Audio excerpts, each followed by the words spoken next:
जी, complex hydride की preparation हमने last time कर ली थी। अब इसके यूजेस देखते हैं और फिजिकल प्रॉपर्टीज वगैरह से देख के इसको बात को समझते हैं, पढ़ते हैं।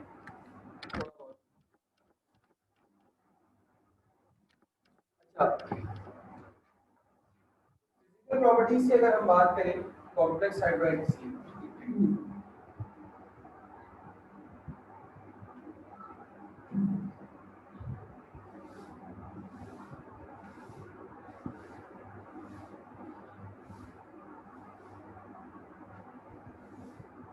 Physical properties of complex hydrides, जो हमारे पास कॉम्प्लेक्स हाइड्राइड्स होती हैं, इनकी फिजिकल प्रॉपर्टीज की अगर हम बात करें तो सबसे पहले जो इनकी फिजिकल प्रॉपर्टी है वो तो ये कि soluble in water, water soluble होते हैं। अच्छा, इसका फायदा क्या है? पानी में इनके डिसॉल्व हो जाने से सर ऐसा क्या फायदा है जो हम पढ़ रहे हैं? तो अभी इसका एक रिएक्शन है, वो रिएक्शन करवा देता हूँ आपको, तो आपको समझ में आ जाएगी बात इसी के साथ साथ, ठीक है ना। Soluble in water, for example मेरे पास एक हाइड्राइड है, complex hydride, sodium aluminium hydride NaAlH4, ठीक है। और ये जो NaAlH4 है इसको मैंने पानी में ऐड कर दिया, ठीक है। देखिए पानी में ऐड होता है तो हमेशा याद रखना, सेकेंड ईयर केमिस्ट्री के अंदर देखो एक इशू है क्या कि इसमें ना रिएक्शंस की तादाद बहुत ज्यादा है, मतलब अनलिमिटेड कहता हूँ। ऐसा नहीं है कि सिर्फ वो जो रिएक्शंस किताब में है आपके पास बस वही है। चलो सर उनकी तो कोई ना कोई तादाद होगी ना, 100 200 300 400 500 600 1000 जो किताब में है। मसला ये है कि किताब के अलावा भी बहुत सारे रिएक्शन है जो सेकेंड ईयर केमिस्ट्री का हिस्सा हो सकते हैं। अच्छा, वो कौन से रिएक्शन होते हैं? ऐसे रिएक्शन जिनका कोई जनरल पैटर्न हो, यानी कि अगर उस रिएक्शन उस जनरल पैटर्न को फॉलो करते हैं वो उससे मल्टीपल रिएक्शन बना सकते हैं। मैं मिसाल दे देता हूँ, उनमें से एक रिएक्शन यहाँ पर अभी भी है। जैसे कि हम कहते हैं हमेशा कि एसिड और बेस को मिलाओगे तो सॉल्ट और वाटर बनेगा। ये न्यूट्रलाइजेशन रिएक्शन की जनरल टर्म है। अब इस दुनिया के जितने एसिड हैं और जितने बेस हैं सब पर ये रिएक्शन अप्लाई होता है। अब मिसाल के तौर पे इस दुनिया में 100 एसिड है और 100 बेस है, तो अब आप कॉम्बिनेशन बना लो। जो मैथमेटिक्स वाले होंगे वो मेरी बात को समझ रहे होंगे, chapter 7 first year, permutation combination and probability. तो कॉम्बिनेशन बना लो कि कितने रिएक्शंस बन सकते हैं। 100 एसिड्स हैं, 100 बेसेस हैं, और एक रिएक्शन के लिए एक एसिड एक बेस चाहिए, तो 10 से 10 कर लो, मेरे ख्याल से आंसर आ जाएगा। मतलब बहुत लंबी एक कॉम्बिनेशन की लिस्ट आपके सामने आ जाएगी कि यार इतने सारे कॉम्बिनेशंस बन गए। तो अब न्यूट्रलाइजेशन कोई 2-3 रिएक्शन तो कोई नहीं, तो बहुत सारे हो गए सर, ऐसे ही है। तो ऐसे रिएक्शंस जिनकी एक जनरल टर्म होती है ना, उन रिएक्शन से हमें किताब में उन रिएक्शन के हिसाब से कोई एक या दो एग्जांपल दे दी जाती है, लेकिन वो जनरल रिएक्शन जो होता है वो एक या दो एग्जांपल वाला तो होता नहीं है, क्योंकि वो जनरल टर्म है तो उससे तो आप हजारों रिएक्शन लिख सकते हो। वैसे यहाँ पर भी एक जनरल रिएक्शन है। ये जो जनरल रिएक्शन है क्या है कि भाई हमने अभी यहाँ पर एक एग्जांपल आपके सामने रख दी कि सोडियम एल्यूमिनियम हाइड्राइड जो है इसको जो वाटर से रिएक्ट कराते हैं तो बनता है सोडियम हाइड्रोक्साइड, एल्यूमिनियम हाइड्रोक्साइड और साथ में हाइड्रोजन गैस लिबरेट होती है। अब ये एक जनरल रिएक्शन है। रिएक्शन क्या है कि जब भी हम किसी कॉम्प्लेक्स हाइड्राइड को वाटर के साथ रिएक्ट करवाते हैं तो हमेशा एक अल्कली प्रोड्यूस होती है, ठीक है ना। अल्कलिक बेस कह लो उसको, अल्कलाइन बेस, अल्कलिक बेस कह लो। एक अल्कली बेस प्रोड्यूस होती है, साथ में एक और ग्रुप 3 बेस प्रोड्यूस होती है और हाइड्रोजन गैस लिबरेट होती है। अब ये एक जनरल रिएक्शन आ गया। अब यहाँ पर कॉम्प्लेक्स हाइड्राइड कोई सा भी हो सकता है। अब जब कॉम्प्लेक्स हाइड्राइड कोई सा भी हो सकता है, तो उस कॉम्प्लेक्स हाइड्राइड को देखते हुए आप अल्केली बेस भी कोई सी भी बना सकते हो, अल्केल कोई सी भी हो सकती है, और ग्रुप 3 का एलिमेंट भी कोई हो सकता है। अब ये रिएक्शन मैंने सोडियम एल्यूमिनियम हाइड्राइड के लिए लिखा था, सेम यही रिएक्शन अगर मैं सोडियम एल्यूमिनियम लिथियम एल्यूमिनियम और हाइड्रोजन के लिए लिखता, ठीक है, ये रिएक्शन मैं इसके लिए लिखता, तो यहाँ पर मेरे पास बेस कौन सा आता, लिथियम हाइड्रोक्साइड, एल्यूमिनियम हाइड्रोक्साइड और हाइड्रोजन। इससे आप हजारों रिएक्शंस बना सकते हैं। तो जनरल टर्म्स और जनरल रिएक्शंस बेतहाशा होते हैं, और आपके सेकेंडरी केमिस्ट्री के अंदर ना सवाल या रिएक्शंस भी ना आपसे इनडायरेक्ट मैनर में पूछे जाते हैं।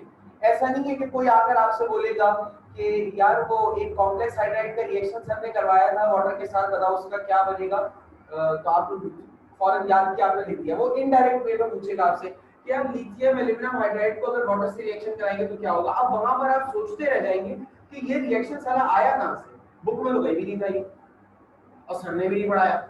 अच्छा, बुक वालों को गाली नहीं देंगे, पेपर वाले को गाली नहीं देंगे, गाली किसको देंगे, सर को, सर ने पढ़ाया नहीं था। भाई सर ने पढ़ा दिया है, आपने पढ़ना है। अब आप इसको अपने पास किस हिसाब से नोट करके याद रखते हैं ये आपका मसला है, लेकिन इस चीज को आप जरा ध्यान में रखिएगा। इसी तरह के बहुत सारे रिएक्शंस हैं, कुछ रिएक्शंस हम ऑलरेडी पढ़ चुके हैं और कुछ रिएक्शंस मजीद अभी और बहुत सारे आगे आने वाले हैं, ठीक है भाई। ये बात समझ में आ गई, किसी को अगर इसमें कोई सवाल है तो वो पूछ सकता है।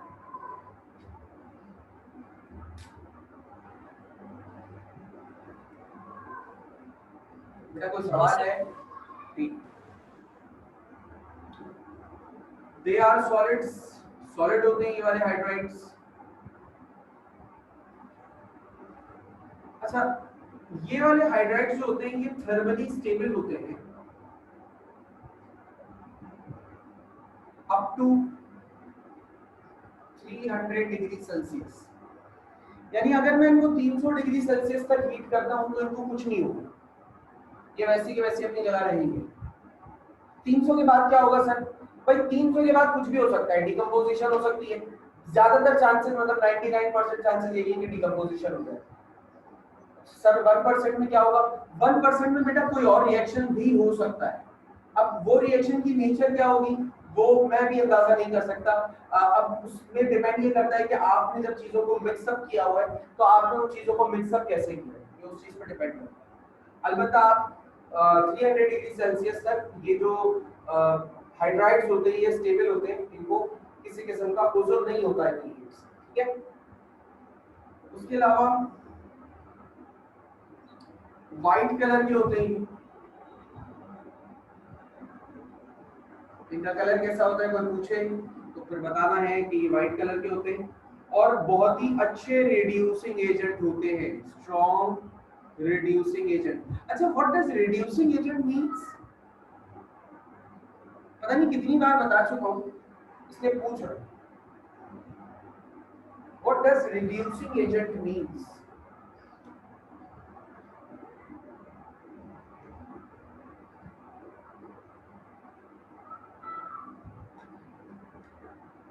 gain of electron, loss of oxygen, gain of hydrogen. ये तो आप रिडक्शन बता रहे हैं, मैं पूछ रहा हूँ what is reducing agent? There is a difference between reduction and reducing agent.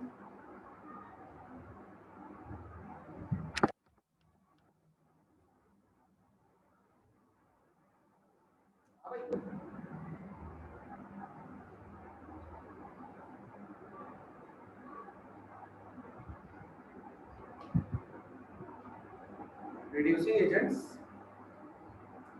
Chapter 2 पढ़ रहे हैं और मुझे याद नहीं पड़ता कि element which loses electron gain electron, the element which जिसमें रिडक्शन इलेक्ट्रॉन डोनेट करता है, इलेक्ट्रॉन जनरेट करता है वो रिड्यूसिंग एजेंट होता है। सर जो खुद ऑक्सीडाइज होकर दूसरे एलिमेंट को रिड्यूस कर देता है। Loss of oxygen, gain of hydrogen और गेन ऑफ इलेक्ट्रॉन जो चीजें करवाते हैं वो रिड्यूसिंग एजेंट है। बहुत सिंपल सा जवाब था इसका कि सर जो सब्सटेंस रिडक्शन रिएक्शन कॉज करता है उसे रिड्यूसिंग एजेंट। फिर मैं पूछता रिडक्शन क्या होता है तो मुझे बताते हैं sir loss of oxygen, gain of hydrogen, gain of electron. अभी तो मैं सिर्फ रिड्यूसिंग एजेंट पूछ रहा था, वो चीज जो रिडक्शन करवाते वो रिड्यूसिंग एजेंट है। स्ट्रॉन्ग रिड्यूसिंग एजेंट होते हैं। अब इनके यूजेस क्या है? सर एक बार फिर से बता दीजिएगा रिड्यूसिंग एजेंट का। रिड्यूसिंग एजेंट वो सब्सटेंस सर होता है, रिड्यूसिंग एजेंट वो सब। सर आवाज बहुत कट रही है। सबको आवाज कट रही है क्या?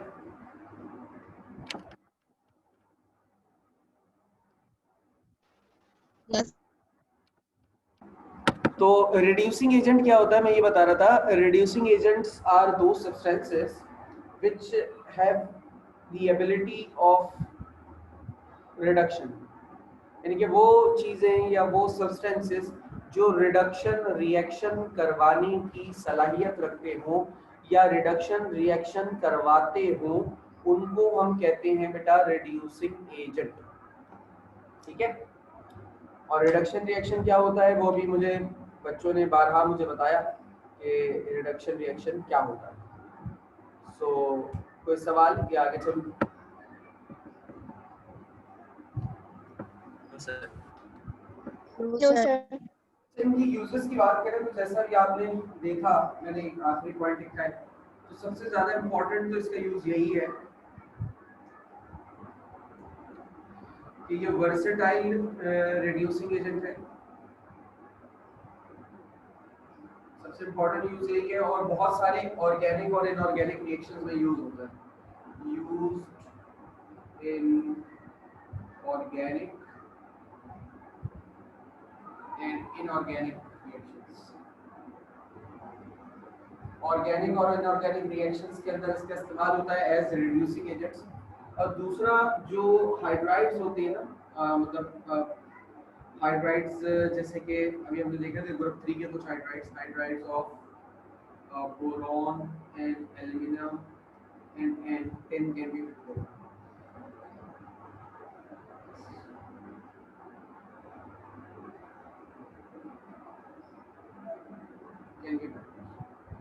कुछ ऐसे हाइड्राइड्स जिनको डायरेक्ट कॉम्बिनेशन या डायरेक्टली प्रिपेयर करना जरा मुश्किल हो, उनको बनाने के लिए भी इसका इस्तेमाल किया जा सकता है। जैसे कि आपने देखा है कि एल्यूमिनियम हाइड्राइड होता है AlH3, इस तरीके से बोरॉन हाइड्राइड होता है BH3, सही है, और टिन हाइड्राइड होता है SnH4। ये वो हाइड्राइड्स होते हैं जिनको डायरेक्ट कॉम्बिनेशन से बनाना जरा मुश्किल होता है, निस्बतन डायरेक्ट कॉम्बिनेशन से इनको बनाना मुश्किल होता है। तो ये वाले हाइड्राइड यानी कि कॉम्प्लेक्स हाइड्राइड्स का इस्तेमाल करके इन हाइड्राइड्स को प्रोड्यूस किया जा सकता है। ठीक है, कोई सवाल या कंफ्यूजन? अगर है तो पूछ लें, वरना फिर आगे चलें। सर इसका स्ट्रक्चर कैसा होता है? इनका कॉम्प्लेक्स हाइड्राइड्स का कॉम्प्लेक्स हाइड्राइड बेटा वर्सेटाइल स्ट्रक्चर होता है इनका। एक जैसा नहीं होता तो मैं सबका बता नहीं सकता। जैसे मिसाल ले लेता हूँ, देखो यहाँ पे बोरॉन हाइड्राइड में 3 हाइड्रोजन, एल्यूमिनियम हाइड्राइड में 3 हाइड्रोजन नजर आ रहे हैं, और यहाँ देखो टिन हाइड्राइड में 4 हाइड्रोजन नजर आ रहे हैं। अब ये तो खैर सर इसकी इनकी मदद से बन रहा है ना, समझना बात को, सर इनकी मदद से बन रहा था, आप इससे क्यों समझा? देखो अब सिलसिला क्या है कि NaAlH4 है और LiAlH4 है। अब इन दोनों का स्ट्रक्चर तो सेम होगा, ठीक है, लेकिन अगर मैं कंपेयर करूं NaGaH4, इनके स्ट्रक्चर्स में फर्क है। अच्छा, इनके स्ट्रक्चर में भी जो सिमिलैरिटी होगी ना वो मॉर्फोलॉजी की होगी, साइज की नहीं होगी। मॉर्फोलॉजी से मुराद बॉन्ड एंगल, बॉन्ड लेंथ। अच्छा, बॉन्ड एंगल बॉन्ड लेंथ जो होगी वो सेम हो सकती है इनकी, इधर वो तो इसमें भी सेम होगी, लेकिन जो मॉलिक्यूल साइज होगा वो सेम नहीं होगा। क्यों? देखो सोडियम का साइज बड़ा होता है, लिथियम का साइज छोटा होता है, इस वजह से ये मॉलिक्यूल बड़ा होगा, ये छोटा होगा। इसी तरीके से एल्यूमिनियम का साइज छोटा होता है, गैलियम का साइज बड़ा होता है, तो गैलियम वाला मॉलिक्यूल बड़ा होगा, एल्यूमिनियम वाला छोटा होगा। इस तरह से अगर साइज के कंपैरिजन में जाओगे तो वो सेम नहीं हो सकता। अलबत्ता मॉर्फोलॉजी के अंदर देखो, जहां पर सिंगल बॉन्ड होगा वो 1.54 एक्स्ट्रा यूनिट का लेंथ होगी उसमें, और एंगल होगा 109.5, क्योंकि sp3 हाइब्रिडाइजेशन ही होती है यहाँ। तो जो sp3 हाइब्रिडाइजेशन का स्ट्रक्चर होता है वो टेट्राहेड्रल होता है उस हिसाब से। ठीक है, और कोई सवाल बेटा?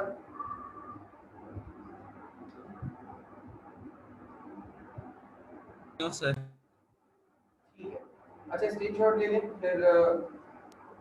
सर ले लिया है।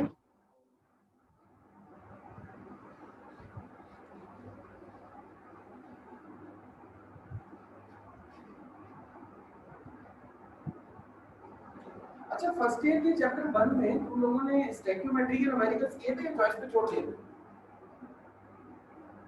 Yes sir. ये चलो अच्छी बात है। मतलब इतने न्यूमेरिकल्स करने के बाद कम से कम इतना तो बता ही सकते हो कि स्टैक्योमेट्री का इस्तेमाल क्यों और किस लिए होता है। सर आवाज नहीं आई। मैं पूछ रहा हूँ बेटा कि फर्स्ट ईयर में स्टैक्योमेट्री के चैप्टर 1 में बहुत सारे न्यूमेरिकल्स किए होंगे, है ना? और जी आसान सर, भी करे थे तो तो थे। प्रैक्टिस भी की होगी। तो स्टैक्योमेट्री क्यों और जी। किस लिए इस्तेमाल होती है, बस इतना पूछो।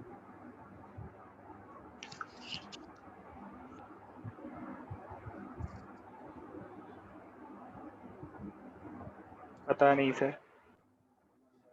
कोई और है बेटा? सर खामोशी से स्टैक्योमेट्री पूछना है। हाँ, स्टैक्योमेट्री STOICIOMETRY। सर अननोन वॉल्यूम या अननोन मास निकालते हैं, नोन वॉल्यूम और नोन मास। नोन वॉल्यूम या नोन मास से हम अननोन वॉल्यूम या अननोन मास फाइंड कर लेते हैं। किस चीज का? ये नोन वॉल्यूम क्या है और ये अननोन वॉल्यूम क्या है, नोन मास क्या है, अननोन मास क्या है, ये किस चीज का?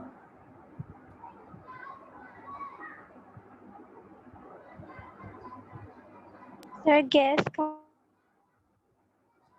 यस, देखो स्टैक्योमेट्री बेटा कहते हैं कॉन्सेप्चुअली चीजों को पढ़ा करो।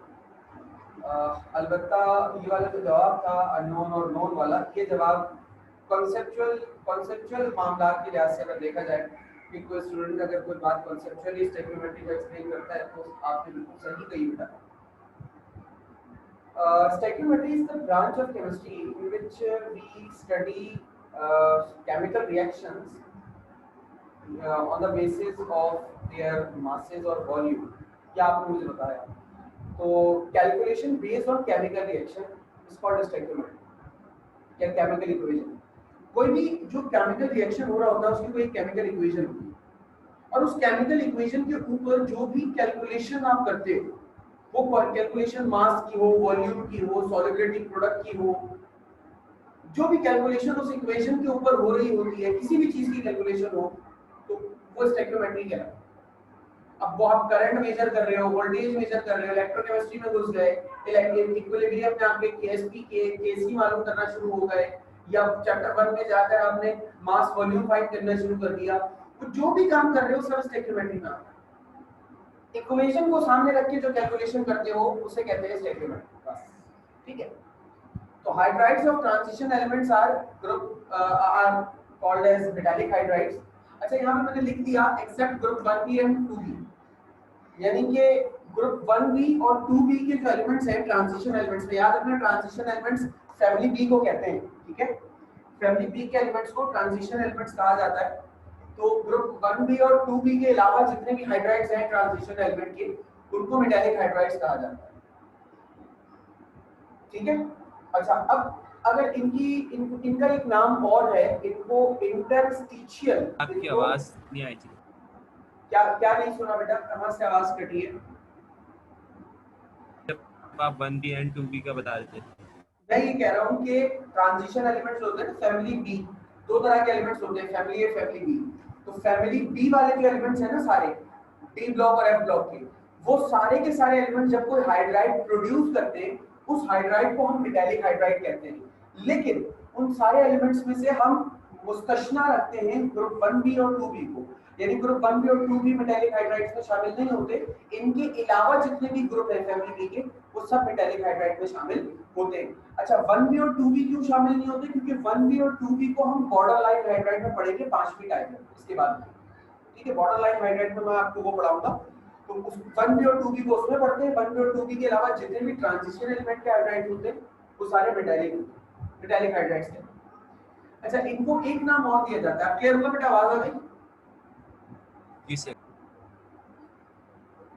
अच्छा, अब इनको एक नाम और भी दिया जाता है, इनको इंटरस्टिशियल हाइड्राइड्स भी कहते हैं। अच्छा, जो इंटरस्टिशियल का लफ्ज है इसको मैं थोड़ी देर में थोड़ा एंड में एक्सप्लेन करता हूँ, ठीक है ना।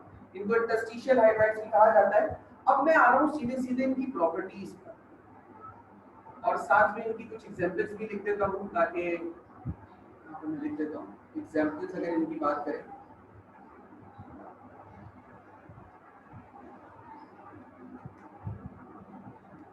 तो जैसे कि ZrH1.9 और NiH2 और NiH4 और NiH4 हो गया, NiH6 और भी बहुत सारी एग्जांपल्स आप चाहें तो आप लिख सकते हैं। आप इसको थोरियम H1.7 ये भी लिख सकते हैं, ठीक है। टाइटेनियम पर TI से बना लो, टाइटेनियम एब्जॉर्ब कर।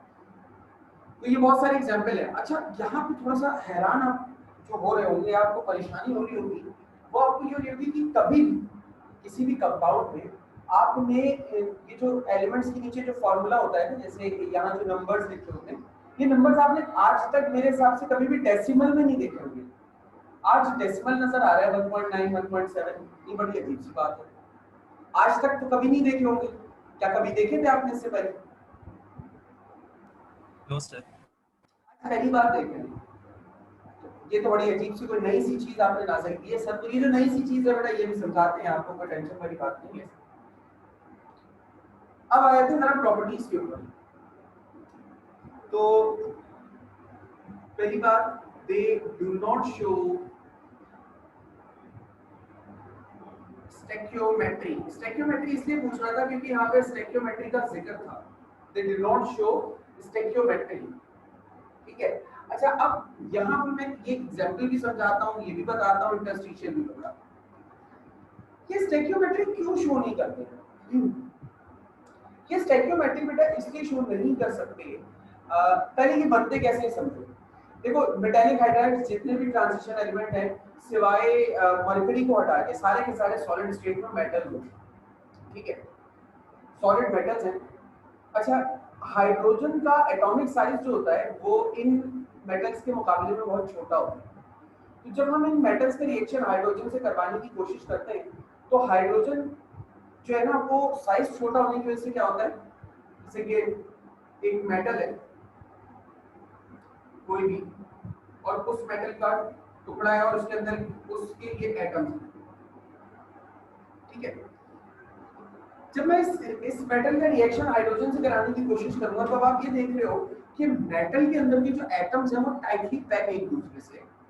लेकिन प्रॉब्लम क्या है, इस टाइटली पैक होने के बावजूद भी ये इनके दरमियान यहाँ पे गैप्स नजर आ रहे हैं। अब हाइड्रोजन का एटम इतना छोटा होता है, सबसे स्मॉलेस्ट एटम है वो, इतना छोटा होता है कि वो आसानी से इन गैप्स में फुलफिल हो जाता है। अच्छा, इन गैप्स को क्या कहते हैं? इन गैप्स को कहा जाता है मटेरियल साइंस के टर्म में, इनको कहते हैं इंटरस्टिशियल साइट्स। तो क्या कहते हैं? इंटरस्टिशियल साइट्स, यानी कि एटम्स के जैम पैक होने के बाद जो उनके पैक होने की वजह से जो बीच बीच में गैप रह जाता है ना, उसको कहते हैं इंटरस्टिशियल साइट्स। हाइड्रोजन आकर इन गैप्स में फिल हो गई। ये वजह है कि इसको, इन हाइड्राइड्स को हम इंटरस्टिशियल हाइड्राइड्स भी कहते हैं कि एटम इंटरस्टिशियल साइट्स में आकर बैठा है, आने वाला है। ये बात तो समझ में आ गई, ठीक है। अब ये स्टैक्योमेट्री क्यों नहीं हो सकती? ठीक है, ये स्टैक्योमेट्री क्यों नहीं हो सकती? देखो, मैं मिसाल के तौर पे, तुम सारे बच्चे भी तो 15-16 बच्चे हैं क्लास में, मैं तुम सारे बच्चों को निकेल का एक टुकड़ा, मतलब एक निकेल एटम का या टाइटेनियम का या जिरकोनियम का, किसी मेटल का एक टुकड़ा दे दूं इतना बड़ा, और सबके जो टुकड़ा है मेटल का वो सेम साइज का हो, सबको एक एक टुकड़ा दे दूं और सबको एक एक बराबर वॉल्यूम का हाइड्रोजन का गैस सिलेंडर दे दूं, ठीक है, बराबर वॉल्यूम का, और तुम सबसे कहूं कि बेटा इसको एक डब्बे में रखकर इस टुकड़े के ऊपर हाइड्रोजन पास करके ना ये मेटालिक हाइड्राइड या इंटरस्टिशियल हाइड्राइड जरा बनाकर मेरे पास लेकर आओ। नो सर, मसले वाली बात ही नहीं। आपका आपने एक डब्बे के अंदर उस टुकड़े को रखा, नीचे से पाइप लगा के हाइड्रोजन गैस पास कर, हाइड्रोजन गैस पास की तो अब हाइड्रोजन गैस के एटम्स आकर इन इंटरस्टिशियल साइट्स के अंदर बैठेंगे, ये आपको पता है। तो आपने रखा, हाइड्रोजन बैठ गई, आपने तो ऐसे जबरदस्ती एटम को पकड़ के इसके अंदर बिठाया नहीं, वो खुद ही बैठे। बैठ के सब 5 से 10 मिनट बाद मेरे पास टुकड़ा गया, सर ये मेरा, सर ये मेरा, सर ये। अब मैं जब सबके टुकड़ों को एनालाइज करूंगा ना, तो सबके टुकड़ों में हाइड्रोजन के बैठने की मिकदार अलग अलग होगी, यानी कि जो हाइड्रोजन यहाँ पर जमा हुई है सबके टुकड़ों में अलग अलग होगी। अब सवाल उठता है कि सर ये अलग क्यों? देखो, चाहे तुम सब प्रेशर एक जैसा रख लो, तुम सब टेम्परेचर एक जैसा रख लो, तुम सबको मैं बिल्कुल सेम साइज का टुकड़ा दे दूं, तुम सबको मैं बिल्कुल सेम वॉल्यूम के हाइड्रोजन दे दूं, सारी कंडीशन आइडेंटिकल रखूंगा, फिर भी सबके जो ये हाइड्रोजन के बैठने की मिकदार है ये सेम नहीं है। अब सवाल उठता है कि ये क्यों? ये इसलिए कि वो जो टुकड़ा होगा उस टुकड़े के अंदर जो एटम की मॉर्फोलॉजी होगी, यानी कि निकल के एटम की जो मॉर्फोलॉजी होगी वो सबकी अलग होगी, किसी की सेम नहीं हो सकती। अभी सेकंड ईयर के अंदर तुम लोग चैप्टर 11 पढ़ चुके हो नीट का, उसके अंदर एक टॉपिक है एंट्रोपी, पढ़ा है किसी ने? वो जल्दी बताओ, टाइम नहीं है। नहीं सर, अभी कौन सा? एंट्रोपी चैप्टर 11 के अंदर एक टॉपिक, एक छोटी सी डेफिनेशन है एंट्रोपी, पढ़ी है वो? सर अभी नहीं पढ़ी। नहीं पढ़ी, चलो आगे पढ़ लोगे। खैर, मैं बता रहा हूँ इस दुनिया के अंदर का जो ऑर्डर है ना, इस दुनिया का जो ऑर्डर है, एंट्रोपी ये कहती है कि order of this world is this universe, और इस पूरी कायनात का जो ऑर्डर है वो कंटिन्यूअसली डिस्टर्ब होता है, बस वो एंट्रोपी ये बताता है। इसका मतलब ये हुआ कि ये जो एटम्स, मतलब सैंपल मैंने आपको टुकड़े दिए थे, इन सब में एटम्स की मॉर्फोलॉजी यानी कि एटम्स की अरेंजमेंट एक जैसी नहीं होगी, सबके एटम्स की अरेंजमेंट में कोई फर्क होगा। जब सबके एटम के अरेंजमेंट में फर्क होगा तो इन इंटरस्टिशियल साइट्स में भी फर्क होगा। अच्छा, इन इंटरस्टिशियल साइट्स के अंदर फर्क होगा तो एटम के बैठने में भी फर्क होगा। एक और चीज बताता हूँ, देखो ऐसा भी तो मुमकिन हो सकता है ना कि एटम्स के दरमियान के अरेंजमेंट की वजह से गैप इतना बड़ा हो कि हाइड्रोजन के एटम यहाँ फंसे ही नहीं, बल्कि यहाँ पर आए और पास होकर निकल जाए। अगर छन्नी में से मिसाल के तौर पे इतना बड़ा एक छन्नी है जिससे चाय छानते हैं, तो पत्ती उसमें रुक जाती है, चाय नीचे चली जाती है। लेकिन अगर उस छन्नी में मैं इतना बड़ा सुराख कर दूं और फिर उसमें चाय डालूं तो सारी पत्ती भी अंदर चली जाएगी। ऐसे ही ना, क्योंकि पहले छन्नी का सुराख कम होता है तो वो पत्ती को रोक लेती है, पानी को जाने देती है, चाय को, और जब सुराख बड़ा हो जाएगा तो वो पत्ती भी जाने देगी। तो ये ऐसे ही है कि जो गैप होता है, ये गैप अगर बड़ा हो गया तो हाइड्रोजन उसमें से पास हो जाएगा। अगर ये गैप इतना छोटा है कि हाइड्रोजन का एटम फंस सके तो ही तो हाइड्रोजन एटम यहाँ रुकेगा, वरना हाइड्रोजन क्यों रुकेगा? अब ये जो गैप होगा ये हर बच्चे के सैंपल में अलग अलग होगा, इस वजह से हर बच्चे के सैंपल में हाइड्रोजन की जो बैठने की मिकदार होगी वो भी अलग अलग होगी। अब समझो, यही वजह है कि यहाँ पर मैं जो लिख रहा हूँ ना 1.9, 1.7, अब यहाँ देखो NiH2 भी है, NiH4 भी है। ये जो NiH2, NiH4 देख रहे हो, ये क्या है? ये मसला यही है कि कभी इंटरस्टिशियल साइट के अंदर गैप कम और जगह हो तो हाइड्रोजन ज्यादा बैठ गई, कभी को गैप बड़ा हुआ तो हाइड्रोजन कम बैठी, सिर्फ 2 मॉलिक्यूल्स बैठ सके। यहाँ पर जो ये 1.7 या 1.9 देख रहे हो, तो इसका मतलब ये हुआ कि हाइड्रोजन मास के लिहाज से कम बैठ रहा है, 1.7% बैठा, 1.9% बैठा, ये इस तरीके से होगा। तो यही वजह है कि इनको नॉन स्टोइकियोमेट्रिक कंपाउंड कहा जाता है, और यही वजह है कि ये की फॉर्मेशन की, यही वजह है कि इनको आप 1.9। अच्छा, नॉन स्टोइकियोमेट्रिक क्यों होते हैं? यहाँ पर मेरा टाइम एंड हो रहा है तो मैं आज की क्लास को यहीं पर रोक रहा हूँ। कल की क्लास में यहीं से स्टार्ट करूंगा। मुझे याद दिलाएगा, मैंने अभी तक आपको ये नहीं बताया है कि नॉन स्टोइकियोमेट्री या डू नॉट शो स्टोइकियोमेट्री का मतलब क्या है, या ये क्यों हो रहा है, मैंने ये अभी तक नहीं समझाया। ठीक है, अभी तक जो बात समझाई इंटरस्टिशियल हाइड्राइड वाली और ये इनके अलग अलग फॉर्मूला होने वाली, ये समझ में आ गई? इसमें तो कोई परेशानी नहीं है किसी को? No sir. No sir. ठीक है बेटा, तो आज की बात यहीं तक, इंशाल्लाह बाकी बात आपसे कल की क्लास में होगी। अल्लाह हाफिज़।